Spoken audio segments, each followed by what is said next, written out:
Ooh, child. Let me go ahead and tell you, break this day down. Day 23 of the P. Diddy trial did not disappoint on the stuff that happened in that courtroom today. You hear me? On Friday the 13th. Friday the 13th is still doing its thing. I always bring out the weirdos and people around this time.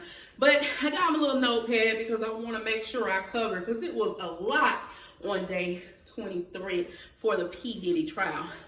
Go ahead and let's get the first thing out of the way. Kanye West was at the P. Diddy trial today, and he did show up. In fact, there was a lot of misreporting, which leads me to believe who is really in the courtroom for this trial and who is really just in the overflow room or who is outside. Because a lot of people were saying that Kanye West was actually in the courtroom, and he was not. He was actually in an overflow room. In fact, it was his private overflow room that he was in, because Kanye told a close friend of the family he did not want to cause ruckus inside the trial. He was on the list to be in court with P. Diddy. However, he didn't want to cause a lot of commotion because people would recognize who he was. So he watched the trial for about 20 to 30 minutes in a private overflow room. So for those that were saying that they saw him with their own eyes and physically talked to them, yeah, probably didn't happen, because this man, he was escorted into the building by who? None other than Christian Combs, P. Diddy's son. They were expecting him there. Now, it's mighty coincidental, like I said in the last video, how Jane disclosed about the trip where they had the freak off and a celebrity and his wife was watching. And he was an iconic rapper. And the very next day, who shows up to court? The very iconic Kanye West. And then who shows up again? The very iconic Kanye West. Now, he was only there to offer his support to his dear friend, P. Diddy. And like I said, it was absolute chaos. I'm on the outside of the courthouse, which is right over here, and everyone took out their phones, was trying to film him as he was walking through the security line with Christian Combs and one of Diddy's attorneys. I then enter in shortly after, go all the way up to where the courthouse is. He's nowhere to be found. Everyone thought he was going to go in the overflow room where myself and a lot of other people sit, and it's basically like watching the court case happen on a TV screen. He never showed up. But throughout this whole time, there was like a big game of hide and go seek. There were all these people coming in and out looking for Kanye. Even at one point, Nicole Westmoreland, one of Diddy's attorneys, came in and did like a sweep. She's looking to see where he is. All these security guards are coming in and out looking for Kanye. There was even a point where two security guards were sitting in front of a bench that was in the far back of the room, and it seemed like Kanye was going to eventually come in, sit on that bench, and I guess watch it with the rest of us. However, what me and my colleagues learned from speaking with a lot of people who were looking for Kanye inside the courthouse is it sounds like he went to his own private overflow room, where I guess he was presented the court case on TV and didn't watch it for that long. He was only there for 8 to 10 minutes, headed out. I don't know if he was there by himself or watched with a few other people, but again, he wasn't there for much. And I think what he wanted to do was go into the courtroom, create a whole spectacle. Diddy sees it and everyone's surprised. That ended up not happening at all. Even my colleague who's inside the courtroom today said that they were basically completely siloed off. No one really was talking about Kanye West at all. My experience, everyone was. Even the court case was going on, no one was paying attention at all. Everyone just wanted to know where Kanye was, and was running through the courthouse, going to the cafeteria, running through the halls. It was chaos. Ultimately, though, kind of a big nothing burger. Is he going to come back? I wouldn't be surprised, but that's where things stand right now. What's going on? Not much. How long have you known Diddy for? Almost 40 years. Oh my, that's wild. That's a long time. Yeah, that is a really long time. So you were my source here today. Yes. About Kanye West, right? Now he was not on the list. Is that essentially what happened? Yes, sort of, kind of, but he was on the list, but he chose not to go in there, and so he went to the overflow room because he didn't want to disrupt anything by just walking in there. Wait, he went to overflow? Yes, he went there, yes. Oh, wait, I did not even, okay, so I heard that he did not even go to overflow. Okay, No, he didn't. wow. So this is where... He wasn't on the list and all that. There's something that he wanted to do. He didn't want to disrupt anything. The proceedings that was happening at the time, he didn't want to disrupt anything. So he said, you know what? I just want, because he literally came. Wait, okay. He didn't come here to get any looks. He didn't come here to get Kanye showed up. He didn't do it. It's like somebody buy you a gift anonymously, right? They just want to make sure you got the gift. Yeah. Well, Puff got the gift. The gift was his presence and his love and his respect that he got for Diddy, and that's all that was, you know? Okay. And the family appreciated for that. That was really, really dope. Wow, I can't believe he went to overflow. I cannot believe that. Yeah. He did not go. He didn't want all the cameras and the glitz in the ground. He didn't want to do none of that. He just wanted to come to show support and let Puff know he was here, and that was it. He stayed about 20 minutes, half an hour. Oh, yeah, right? okay. So that, Okay. He didn't want a big old entourage. It was just, I'm popping in, checking on my guy, and I'm out. Okay. And he did that. And we love him for that, man. That was really, really honorable, and we respect him. Wow. Okay, I'm glad I cleared that up because I definitely reported some wrong information about him not going into the overflow room at all. So, yeah, this is helpful. So, thank you. What brings you here today? Are you an iconic rapper? I'm trying to. Hey, don't put your hands on me.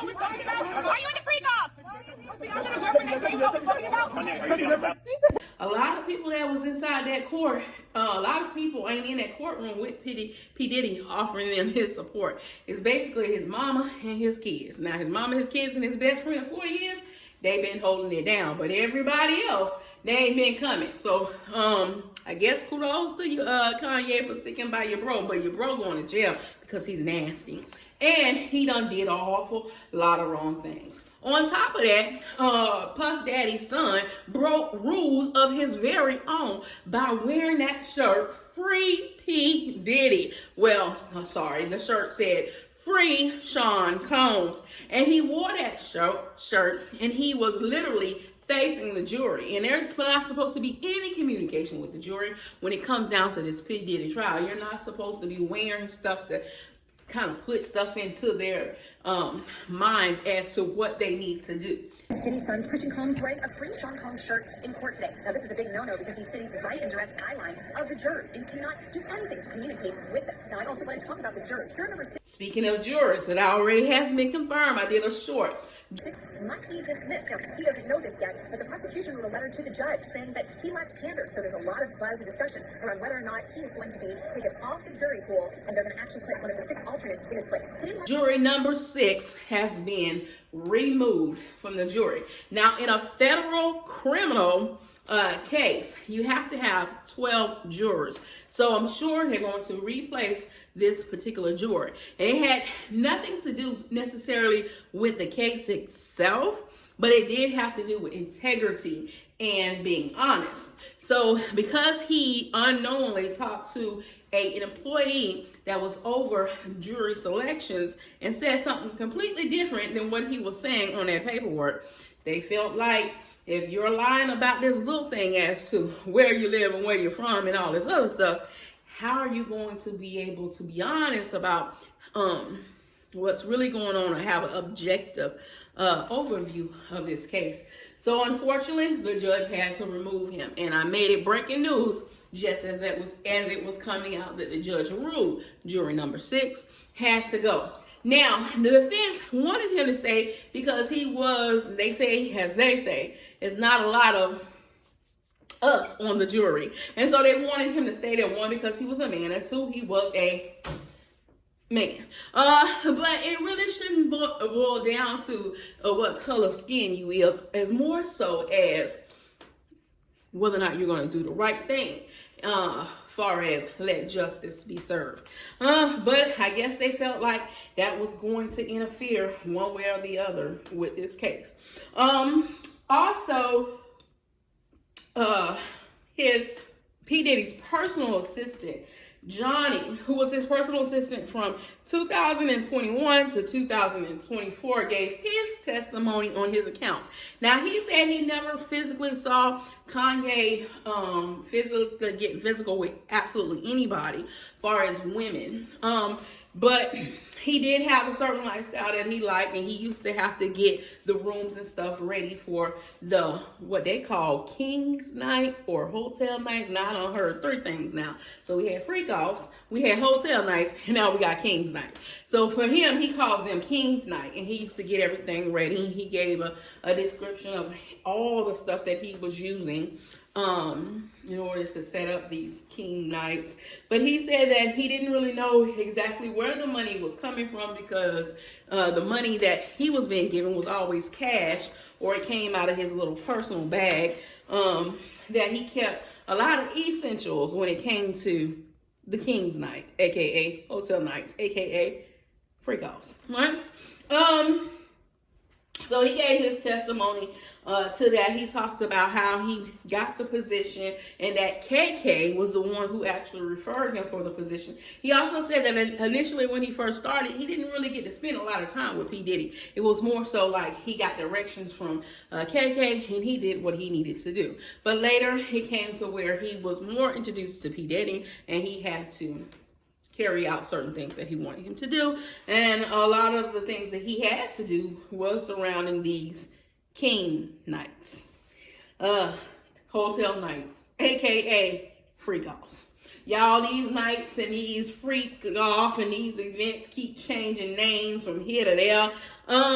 He did talk about that the chef was there doing some of the filming, He also talked about DRUGS was also there and involved in it. He did say that he used to personally get DRUGS for P. Diddy various times. The prosecution talked to him. They also cross-examined him. But then there was another specialist that was gave testimony. His name was by the Lamont. I want to say, hopefully I'm saying it right. He was a human trafficking, he worked in the human trafficking division. So he was a specialist. He was there doing the raid. So he was talking about all the stuff that they found there in the raid. Oh my God, there was so many guns and bullets. And now, mind you, this was the security room that he was referring to, because they did ask him that in cross, wasn't this the security room? But he was talking about all the guns that they had on there. He did say there was no lock on the door, not to his knowledge anyway, by the time he got there. He made mention of a green tip gun, and they asked him what a green tip was, and he said it was a special bullet designed to pierce through body armor. So why you need that is beyond me, because why you need stuff like that. You know, I'm not a guns person, so I don't know. He also said there was a lot of baby oil, Astroglide, and all that inside there. He said that they got 200 bottles of baby oil from the location that he was at, and they got 900 bottles of Astroglide. Now, y'all, I'm gonna insert a picture because I got to be honest, I didn't know what an Astroglide was prior to P. Diddy coming out. Now, I know what Johnson & Johnson baby oil was, but I did not know what no Astroglide is. But I'll put a picture for those that might be in the blind like I was. And I'm like, what is Astroglide? And I mean, why is it so important? But yeah, I'll show you a picture of the Astroglide that he found in there. At first, this agent, they was trying to keep him from being able to testify, but the judge, of course, allowed him to testify and to say what he had found during that raid. As well as just so much, y'all. So much was going on today.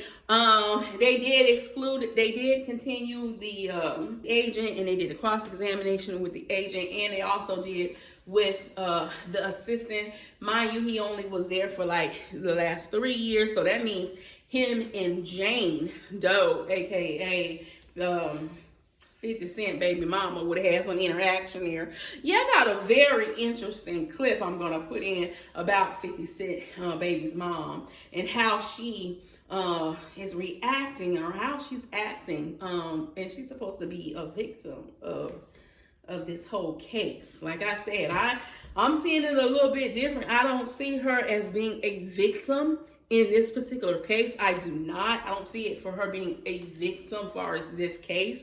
I do see it as her being a victim of some form of DV. I do see that. And I do see her being just plain in love and stupid for this man, and the way she acted about P. Diddy. Now, Hey, Daphne, how's it going? Daphne, you're in amazing shape, and my girlfriend is too. It kind of looks like you. I'm not. Do you think our relationship can last? I don't start hitting the gym after that.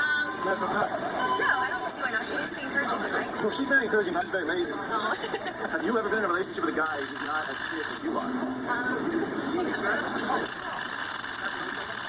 Have you been in a relationship with a guy who's just like skinny, not really in shape, or even overweight? No, we definitely have a tight overlap. Right, so Daphne, your team is strong. Time of day. Your team is strong, yo. Ooh, the squad is hard. This is the real squad. Forget DC, Washington DC, and all that. Fuck summertime fun. You just fun as fuck. Yeah. You girls all work out together? What's your regimen? I'm her trainer. How hard do you go? Wow, that's awesome. Really? That just came out of nowhere. Have you ever given like a tip on anything? Like, what should I do? I want to surprise my girlfriend with like Balance, lifestyle. Exactly. salads. Like salad, standing on my. Nope.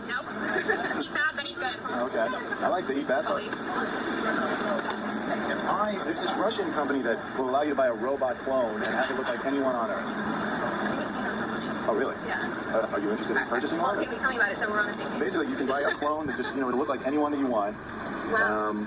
And, Oh, wait, that's kind of weird. well, that's just that model. I mean, first of all, is there anyone that you would want to buy a robot clone of just for your own personal use? No, not really. Would it be weird? Let's say my girlfriend breaks up with me because I'm not in shape. If I bought a robot clone of her and just kept that, is it really that weird in this day and age? Yeah, that's weird. Wait a second. But, there's all I mean, kinds I would be flattered if you were my ex. Yeah. I would be my ex.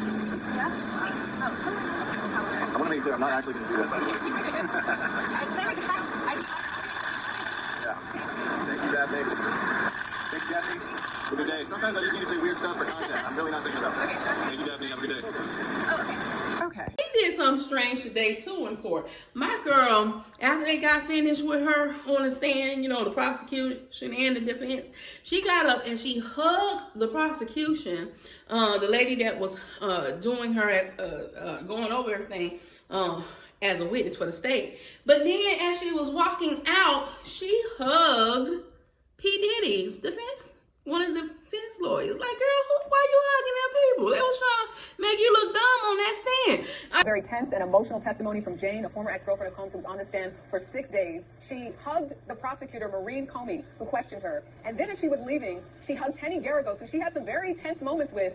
And Tenny was just kind of frozen as she was leaving the courtroom. And I look over and I see another defense attorney with his mouth wide open. And people just couldn't believe it because, again, to be in that courtroom and experience that emotional testimony in moments where it was clear that Jane was sort of fed up with some of the questioning, for her to not only hug the prosecutor, but then hug the defense, I think all of us were shocked. More to come. I mean, had people in awe in the courtroom. It was like, huh? Like, what is she doing? I'm going to put a clip on there, too, where they're talking about this, where this woman is literally hugging the defense. Like I said, y'all, she don't seem like she's all the way there. I'm just saying, that's just my personal opinion. Other than, like, she got the body, because she's nice and fit and stuff. And she got her OnlyFans page, but girl is tripping in the other department of using her head, y'all. This is probably why 50 is treating her the way he is treating her. She ain't, that girl. Lord, y'all, go ahead and put a comment down in the comment section. Tell me what y'all think about everything that's going on, about these reports that's been given that aren't really true. Like, you really have to have those transcripts to be able to follow along with what's going on in that courtroom. And it's starting to seem like some of the people that are trying to act like they're in the courtroom aren't really in the courtroom. They're just up there giving their commentary. They might be in the overflow room, but not necessarily mean the courtroom. But it's not, even in the overflow room, you get to see what's going on. I mean, you might not be able to really see everything going around the courtroom inside the overflow room, because I'm sure the camera angles probably block it off a little bit. But yeah, you really have to take everybody perspective. You have to look at what everybody's saying, compare to what one person's saying to the next if you don't have those transcripts. But being in that courtroom will give you the feel of what's resonating inside that courtroom. And I'm not saying that, they weren't there they was never in the courtroom, but it seems like now they're not. Just from some of the stuff I'm comparing and what I'm noticing, is a lot of contradicting information coming from, I'm not gonna say the person's name because I like them. But yeah, y'all. But stay in tune with me. I will try to get y'all all the information that I can as I find it out. I did a little short when they broke up the breaking news about the jury. I'm not holding nothing back from you. I'm not gatekeeping, getting it out to y'all. Y'all know how I do. But as always, be your brothers and your sisters keeper. Keep God first. Don't forget to like, share, and subscribe. Toodles.